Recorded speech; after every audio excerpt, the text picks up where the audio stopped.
Tervist sõbrad, minu nimi on Janno Peensalu, see on Karjase kohvi saade.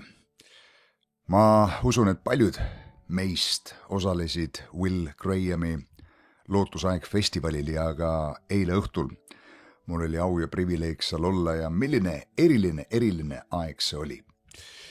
Ja auline muusika, nii selge ja üheselt mõistetav evangeeliumi sõnum, mida Will Graham jutlustas. Ma imetlesin, ma nautisin seda.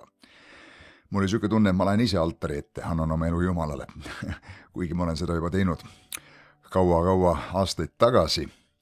Ja selline perekondlik atmosfäär ja mõnus olemine Jumala rahvaga koos, nii tore oli näha nii paljusid inimesi.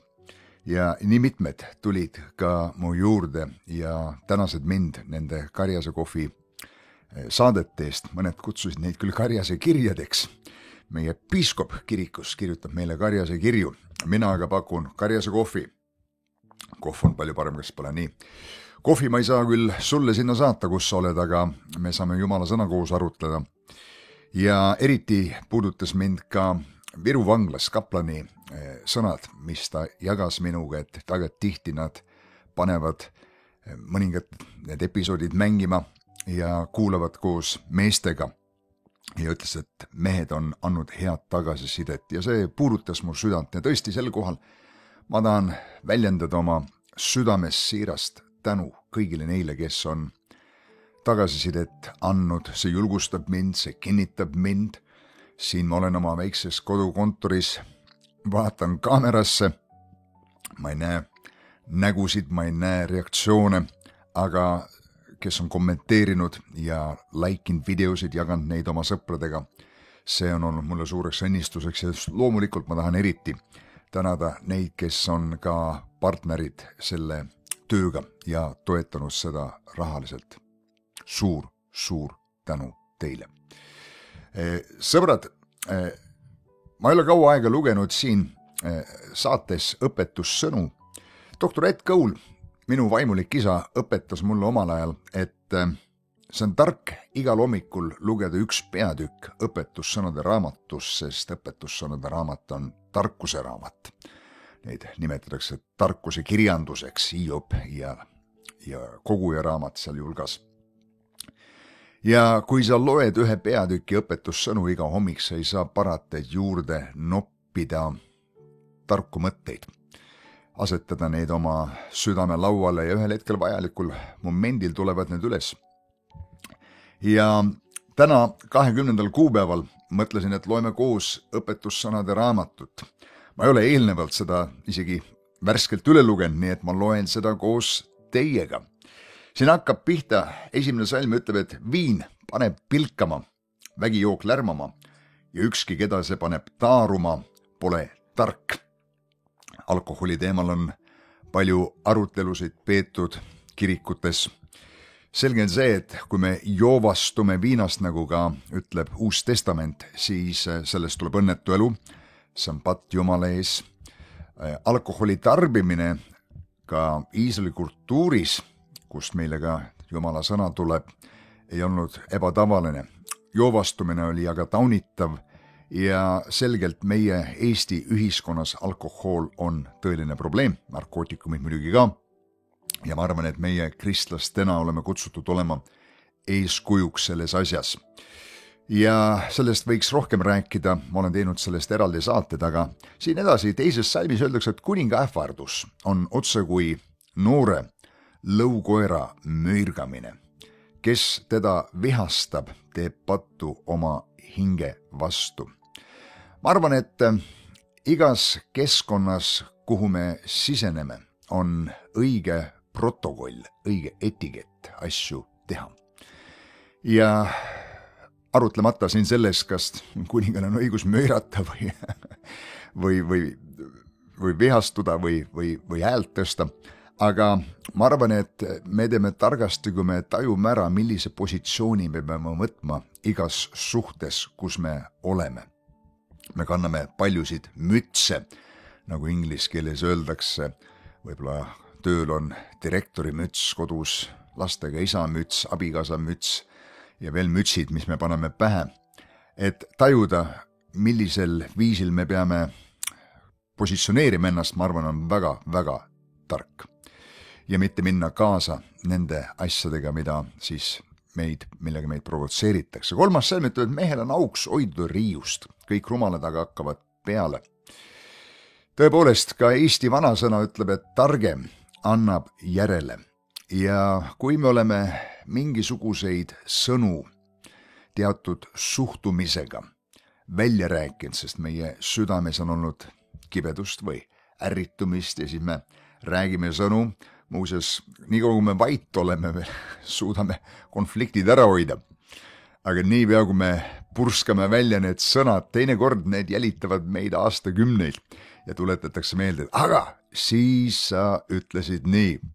Ja kuigi sa oled hiljem püüdnud lappida neid asju, sõnad kannavad väge ja sõnad vabastavad seda vaimu, milles me oleme. Üks väga tark ütlus on, et kontrolli oma suhtumist uksel, enne kui sa sisse astud. Ja ma arvan, see on nii tark ja nii-öelda meie igapäevaeluline õpetus, et kontrolli oma suhtumist. Võib-olla sul on mingisugused asjad, mis on ärritanud sind kellegi juures, võib-olla sa teed mingid järeldused, sinu arust peaks olema nii ja nii, võib-olla me mõistame hukka kedagi või kohut kellegi üle, aga meil ei ole kogu infot ja siis lendame peale hiljem ainult avastades, et hei, ma ise olin põhjustaja sellele reaktsioonile, mida see teine inimene minu suunas edasi andis. Muuseas, mul on olnud selliseid juhtumeid, kus ma läksin kedagi läbi võtma ja õnneks suutsin kuulata avatud südamega seda inimest ja ma mõistsin selle vestluse käigus, et mina olin seda põhjustanud, mitte tema. Tema reageeris minu algatatud asjadele, minu tegemistele. Nii et mehele on auks hoiduda riiust, teisisõnu, meil tuleb ennast distsiplineerida, mõned ütlesid, ja ma lihtsalt tundsin seda teha. Ma tean paljusid inimesi, kes on vanglas täna, kes tegid seda, mis nad tundsid teha. Nii et siis alati teha seda, mida sa tunned teha. Kui ma ainult järgiks oma tundeid, siis ma ei käiks iga pühapäev kirikus, kuigi ma olen pastor, ma ei loeks piiblit, ma ei palvetaks nii sagedasti. Ma teen paljudel kordadel seda sellepärast, et ma tean, et see on õige asi teha ja ma ei küsi enda käest, miks või kuidas. Nii et rumalad, ütleb siin Salomon, hakkavad peale ja lasevad asjal minna. Tihti ju mõeldakse, et seekord ei lähe asi nii, aga pärast on ikka täpselt samamoodi, sest Jumal tõepoolest ei ole ette ära määranud meie otsuseid ja valikuid, aga on ette ära määranud tagajärjed meie valikutele. Kui sa segad kokku H2O, ükskõik kus kohas siin planeedil, alati tuleb vesi. Jumal on selle tagajärje ära määranud, aga tema alati ei sega neid kokku. Elemente seal laboris seda teevad ikkagi teadlased ja keemikud ja nii edasi. 4. salm ütleb niimoodi, et laisk ei künna sügisel. Lõikuse ajal ta ootab asjata. Elu on kollektsioon erinevatest aegadest ja alati me saame kõiki aegu määrata, aga me saame kohaneda nende aegadega. Ja üks asjadest, mida me saame elus teha, on ette valmistada. Paljud võimalused lähevad inimestest mööda, kuna nad ei ole nendeks lihtsalt valmis. Ja kui ettevalmistus kohtub võimalusega, siis tavaliselt kordaminek või edu on selle tulemus. Abraham Lincoln ütles niimoodi, et ma valmistun ja ma tean, et mu võimalus tuleb. Ja tõepoolest, elus võimalusi tuleb kogu aeg. Iga aasta tuleb sügis, iga aasta tuleb kevad. Iga aasta on jälle need võimalused kevadel külvata ja sügisel lõigata. Aga küsimus on selles, kas me oleme valmis nendeks asjadeks. Nii et laisk ei künna sügisel, mõtleb, tühja siin, ja siis lõikuse ajal ta ootab asjata. Nii et sõbrad, ettevalmistus on elus üks väga oluline koostisosa kordaminekus ükskõik mis alal. Nii et kui Jumal ei ole sind kutsunud täna teenima avalikult või mingisuguses märkimisväärses või suures kaliibris, siis ta on kutsunud sind ettevalmistusse. Ja kus iganes elufaasis sa hetkel ka ei ole, oled sa selles faasis ettevalmistuses järgmiseks ja kogu meie elu siin on ettevalmistus igaveseks eluks, nii et kõik see on tähtis. Siit 5. salm edasi ütleb, et nõu on mehe südames nagu sügav vesi, aga arukas mees oskab seda ammutada, nõu. Ja tõepoolest, alati ei ole see, mida teised meie kõrval ütlevad meile. Teinekord võib väga palju erinevaid nõuandeid, mis tihti on ka eri suundades, sest paljudel kristlastel on väga erinev arusaam, mida tuleks teha, kui meil oleme hädas. Üks ütleb sõitle saatanat, teine ütleb alistu Jumalale. Ja üks ütleb seisa vastu, teine ütleb, et anna minna või lase kõik asjad minna. Ja lõpuks me oleme segaduses, mida teha. Aga Jumal kõnetab meid meie südames, juhib meid meie südame kaudu. Püha vaim elab meie sees.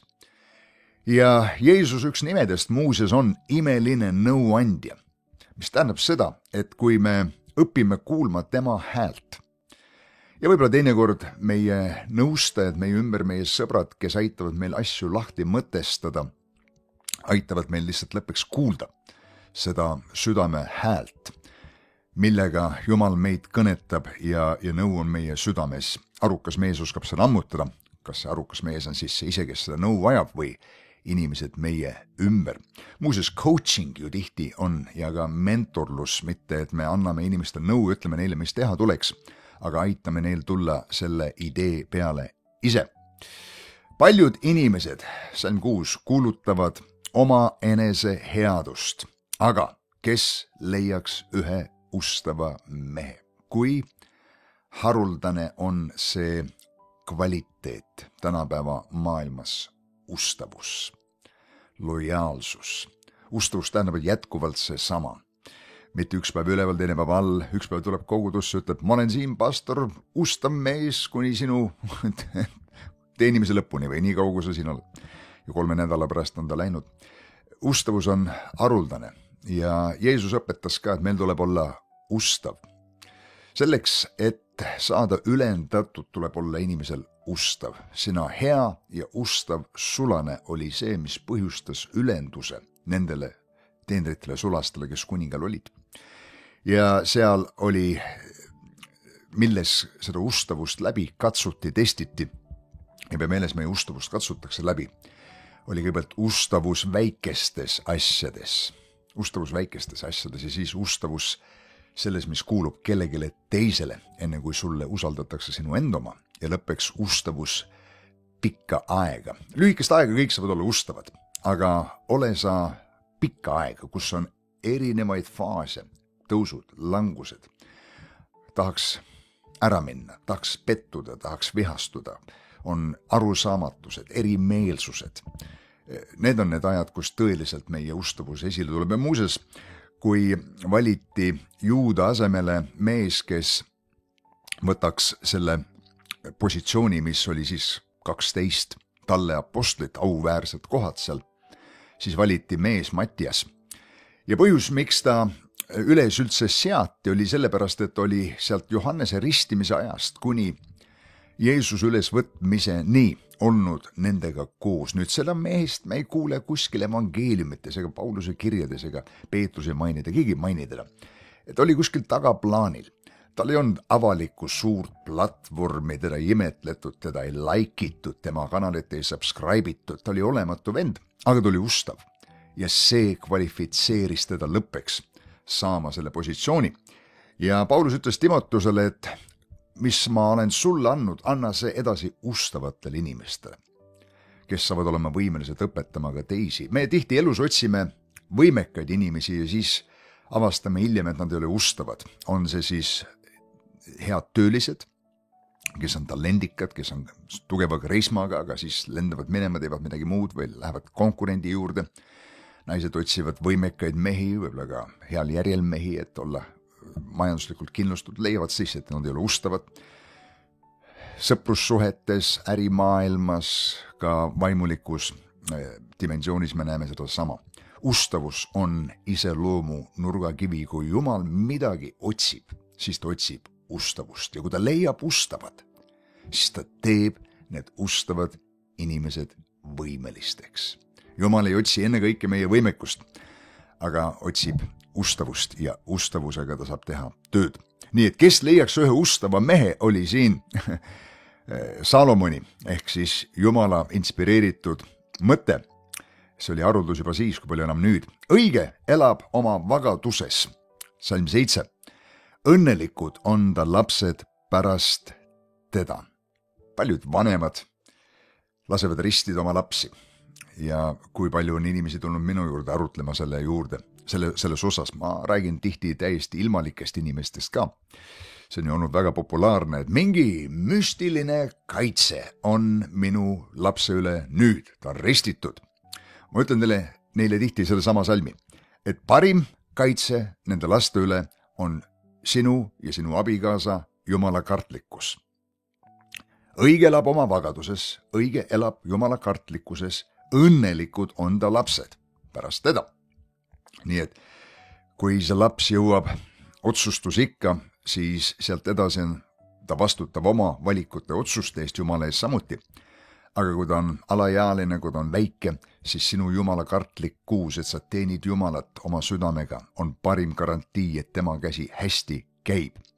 Lugedes siit veel salm 8. Kuningas, kes istub kohtu järjel, hajutab oma silmadega kõik kurja. Kes võiks ütelda, ma olen oma südame puhtaks teinud, ma olen oma patust puhas. Muidugi me saame seda hästi selles kontekstis täna aru, kuigi meie elud on puhastatud Jeesuse Kristuse verega ja mitte meie omaenda hoolika sellise inventuuri läbi meis. Tihti inimesed leiva murdmisel on mõningad kogudused, kes eriti siis võib-olla tuletavad seda meelde. Nüüd katsu oma süda läbi ja kui on mingit pattu sinu südames Jumala ja sinu vahel, siis tee see asi korda.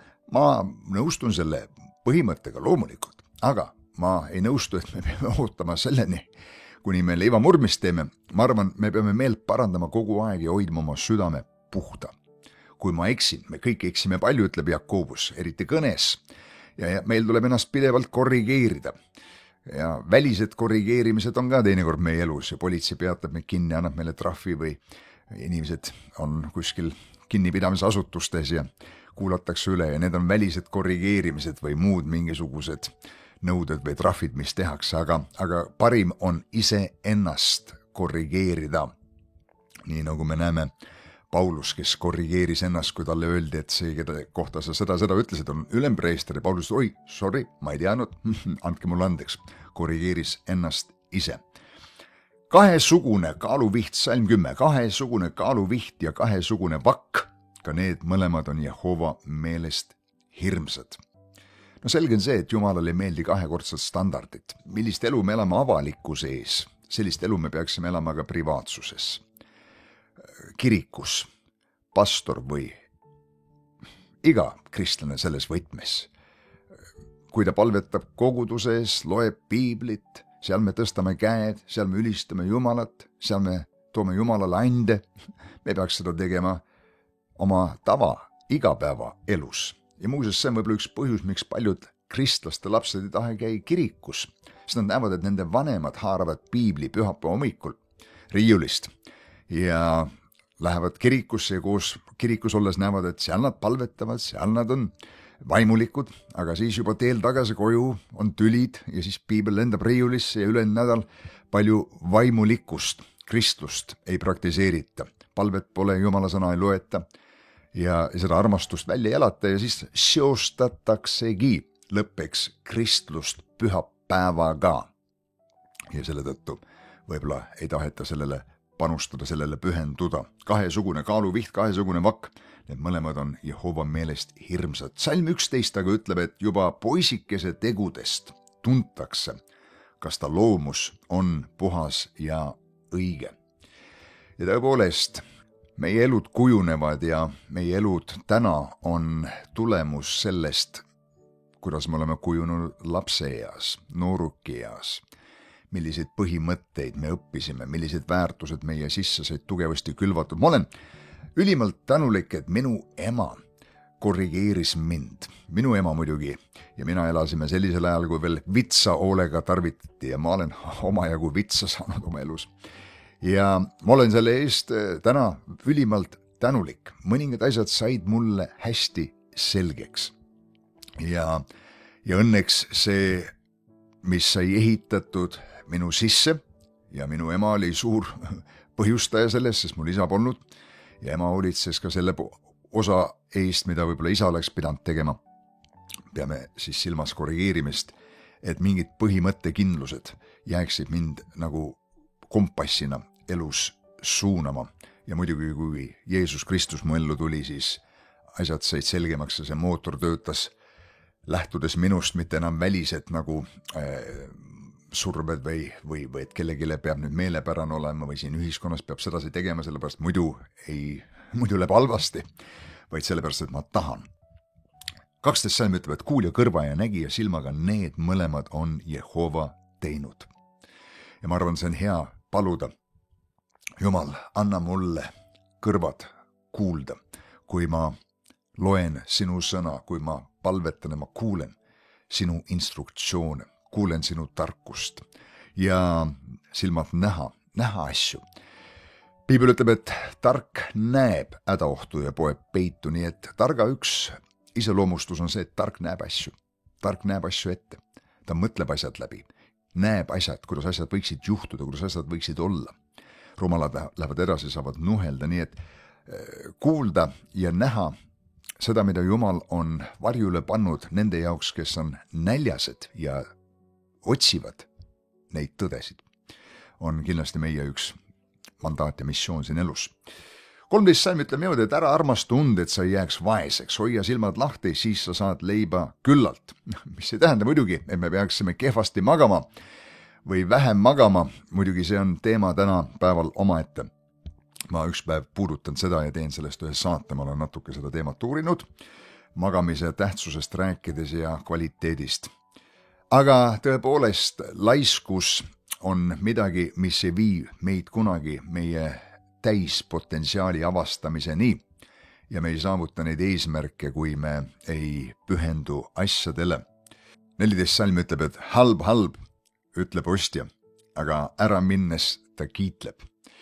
No ja kui sa seal väga kiitled selle kauba juures, siis müüja ei taha hinda alla lasta, eks ole nii. Ja ikka vanad kalad kinnisvaraturul on õpetanud, et kui sa lähed ostma korterit või maja, siis ikka vaata kriitilise pilguga, ära näita oma emotsioone välja, ära näita, et sul see asi meeldib, et müüja ei jääks oma hinna juurde, vaid oleks valmis alla tulema asjas. See on tõesti oma ette psühholoogia seal. Salomon jätkab siin öeldes, et olgu kulda, olgu palju pärleid, teadlikud huuled on kallimad asjad. Tõepoolest, kui inimesel, kellel puudub arusaamine, puuduvad vastavad teadmised ja lõppeks tarkus, siis tal võib olla ressursse, aga üldiselt raha võimendab seda, mis me juba oleme. Ja kui inimene on ignorant või rumal, siis see võimendab seda ja tavaliselt lõppeks läheb see kõik kaotsi, nii et teadlikkus on targem ja õige on vahetada oma ressursse teadmiste vastu. See on see, mis me teeme, kui me kooli läheme. Sellepärast, et lõppeks tarkus toob need ressursid meie ellu tagasi ja sellepärast on mõistlik ja heal meelel tuleks vahetada finantsilist rikkust tarkuse vastu. Võta kuub sellelt, kes on hakanud käendajaks võõrale, muulase pärast võtta temal pant. Ma oskan selle kohta öelda nii palju, et aastad tagasi ma tegin ettevõtlust mõningate sõpradega koos ja see oli see kinnisvarabuum 2005–2008. Sa ei jõudnud veel ringigi pöörata, kui juba jälle hinnad tõusid, maakrid hommikul kogunesid kinnisvarabüroode kontorites ja ütles, et joome tassi kohvi, sest siis on juba hinnad üles poole läinud ja meie kasumid on tõusnud. Tõepoolest hullumeelne aeg oli ja me ka käendasime osanikena oma ettevõtte laenusid isikliku käendusega ja 2 pangale veel ja kui meie ettevõtte siis pankrotistus ühel hetkel, kui 2008 see tohutu müügihoob seisma jäi, pangad muidugi pidurdasid seda teatavasti, siis meil kõigil oli meeletu hulk käendusraha, mida me pidime tasuma pankadele. See oli hullumeelne seis, tohutult närve sööv aeg, advokaadibüroodest tuli kirju, unetud ööd, rasked ajad ja Jumala abiga pingutades ja läbi rääkides ja maksin neid asju aastaid tagasi. Jumal tegi palju imesid selle keskel. Esimene asi oli see, et pangad vähendasid seda käenduse summat 5-kordselt. Muuseas, on alati võimalus läbi rääkida. Aga kui Salomon nii paljudes kohtades ütleb, et ära hakka käendajaks, muidugi oma võib-olla lapsele sa hakkad käendajaks, sest sa teadki, et siis sa vastutad selle eest, aga isegi oma ettevõttele või veel vähem siis võõrale. 17 salm ütleb, valega saadud leib on mõnele magus, aga pärast on ta suu täis sõmerat. Tõepoolest, mida me külvame, seda me lõikame, võib-olla mitte kohe, aga ühel päeval see tuleb esile ja ei ole võimalik teha valesid asju ja lõigata head ja õiget tulemust.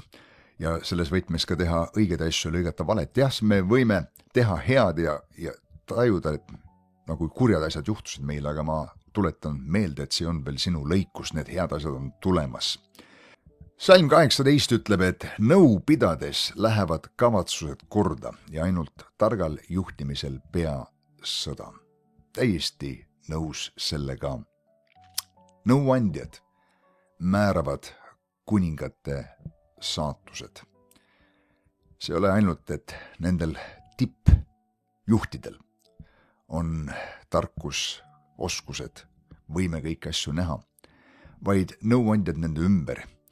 Ja see on tark omada oma elus nõuandjaid. Paljudes valdkondades me vajame nõu, me lihtsalt ei tea, me ei suuda näha kõiki asjade külgi. Kui palju perekondi täna oleks koos, kui nad oleks võtnud perenõustamist, abielunõustamist. Kui palju ettevõtjad oleks paremal järjel või oleksid jäänud pankrotid ära, kui nad oleksid läinud läbi ärinõustamisest, finantsnõustamisest. Nii et nõu on hea. Kui sa loed raamatuid, kui sa kuulad podcast'e, sa saad nõu. Ja targa nõu sa paned tallele ja ühel hetkel, kui sa vajad, see tuleb sealt esile. Ja targal juhtimisel pea sõda. Täiesti õige. Kes käib keelekandjana, paljastab saladusi, salm 19, sellepärast ära seltsi lobisejaga. Minu hea sõber Arne ütleb niimoodi, et kui sa räägid mingit saladust kellegile edasi, siis lisa juurde, et ta ei räägiks edasi kellegile, välja arvatud nendele inimestele, kes kindlasti edasi ei räägi. Ühesõnaga, me teame, et ükskord, kui sa lased asja lendu, siis see läheb kuskile kaugustesse ja internetimaailmastes enam midagi kätte. 20. salm ütleb, et kes neab oma isa ja ema, selle lamp kustub pilkases pimeduses. Austada oma ema ja isa on üks 10 käsust, printsiibist, mida Uus Testament eriliselt välja toob. Võib-olla oma eludes me oleme ühel või teisel ajahetkel rääkinud oma vanemate kohta asju, mida me tegelikult ei oleks pidanud ütlema. Need ei olnud austavad.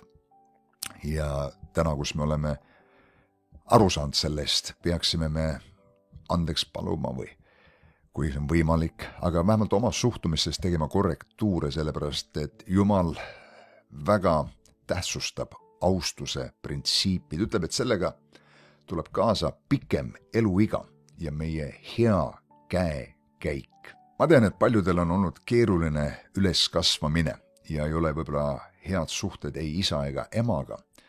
Minu julgustus on pingutada selles suunas, et taastada ja ehitada neid suhteid, käies armastuses, käies austuses, sest see on Jumalale tähtis printsiip, meelepärane asi ja sellega kaasas käib üks eriline õnnistus, millest me ei taha ilma jääda. Sest Piibel ütleb siin, et kes neab oma isa ja ema, selle lamp kustub pilkases pimedas. 21 salm ütleb, et pärand, millega esmalt on kiire, ei too lõppeks õnnistust. Paneb mind mõtlema kadunud poja peale, kes nõudis isa pärandit ja räiskas selle, ta sai midagi elus, milleks ta ise ei olnud valmis. Tähtsam elus sellest, mida sa saad, on see, kelleks sa saad. See on palju olulisem.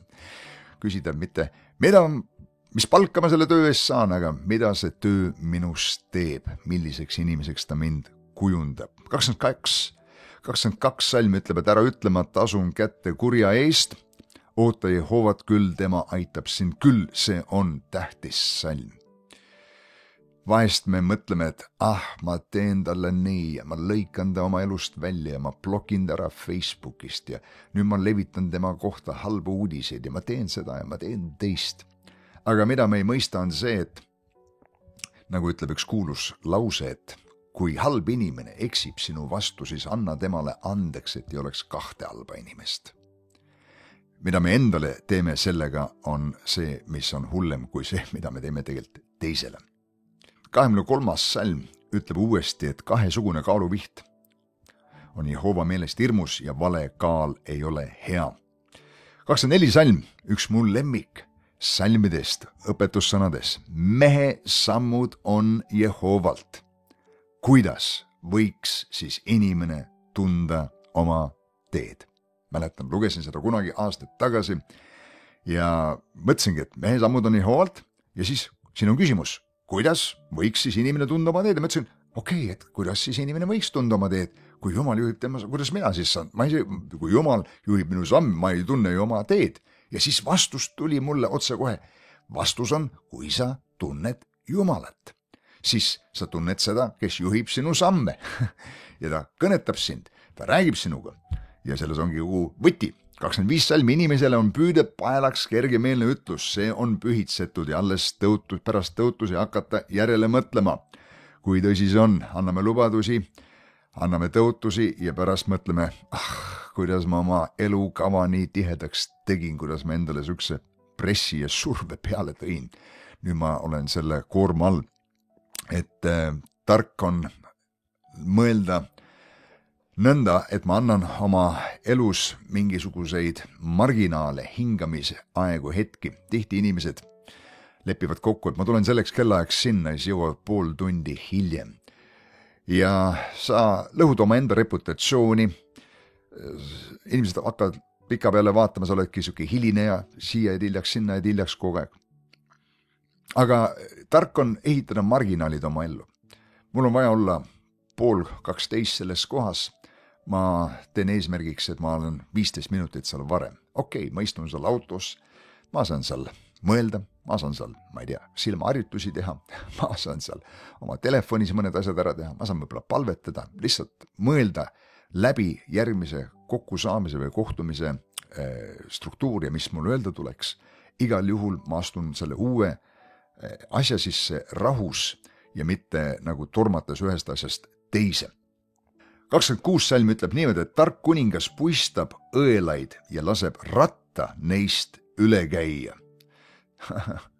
Tõesti, kui õelaid on palju, on ka üleastumisi palju, nagu siin õpetussõnade raamatu 1 teine peatükk ütleb, ja sellepärast tuleb seda ohjeldada, aga üks põhjus, miks palju on kurjust maal, on sellepärast, et head inimesed ei tee midagi.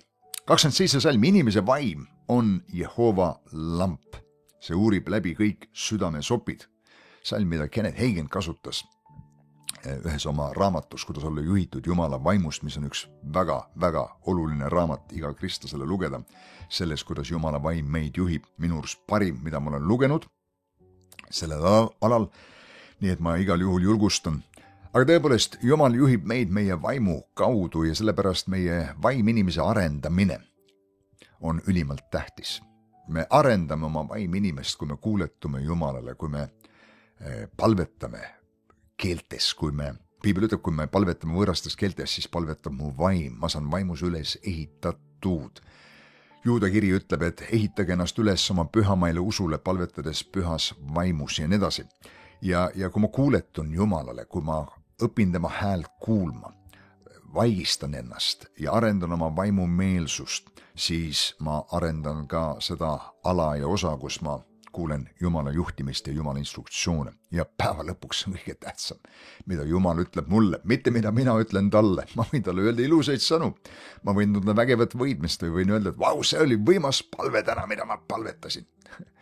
Aga tähtsam sellest on see, mida ma kuulen, et Jumal räägib mulle, see on see, mis teeb mu elu tõeliselt edukaks, mitte mis mina talle ütlesin. 28 salm, armastus ja ustavus hoiavad kuningat. Ustavusest me rääkisime, armastus on see, et ta paneb maha oma elu oma rahva eest, ta teenib oma rahvasse, miks kuningas on kuningas, ta on teiste teenija ja ta toetab õigluses oma au järge. Õiglus tähendab seda, et inimeste huvisid on võrdselt arvestatud ja arvesse võetud. Loomulikult on prioriteetsemad asjad, esmatähtsamad asjad, aga need asjad toetavad ühe juhi juhtimist. 29 salm, noorte meeste uhkuseks on jõud, vanade ehteks on allid juuksed. Iseenesest selge. 30 salm ütleb, haavaarmid siluvad tahet ja löögid südame soppe. Mõningad asjad, mida me elus kogeme, kujundavad meie iseloomu, meie põhimõtteid, väärtushinnanguid. Teinekord löögid, mis tekitavad valu, aitavad meid ära hoida suuremat valu. Ehk et need panid meid arvestama asjadega, tegid meid ettevaatlikumaks, õpetasid meile teatud mõõdu respekti igasugu asjade vastu, mida me elus võiksime siin esile tuua. Kreissaag või suhted või võim või raha ja nii edasi, vahet pole. Paratamatult me elus mingid lööke saame ja need siluvad meie tahet. Ja südamesoppe nõnda, nagu öeldakse, et elu või elamine teeb meid alandlikuks. Noore inimesena me arvame, et maailm on lahti meie ees, mina tean, mida ma teen, aga kui sa oled mõnda aega elanud, siis sa mõistad, et kõik ei sõltu sinust, nagu apostel Paulus ütleb, et see olen sellest, kes tahab või jookseb, aga Jumalast, kes armu annab. Ometi Jumal kasutab seda elu teekonda, et teha ühte head tööd meie sees, nagu meister potisseb, kujundab meid, voolib meid. Ja kui me nende aastatega ja kuudega, olles selle potissepa ketta peal, seal saame paremaks ja mõningad muljumised ja surumised siit ja sealt lõppeks toovad ühe ilu välja meis, siis see on väärt seda ja Jumal teab, mis ta teeb ja meil tuleks lasta Jumalal teha seda, mida ta teeb. Sõbrad, see on õpetussõnade raamatu 20. peatükk täna. Ma loodan, et see oli inspireeriv, tore koos lugeda. Joome nüüd kohvi, olgu teil vahva päev, olgu hoitud, olgu kaitstud. Näeme varsti jälle.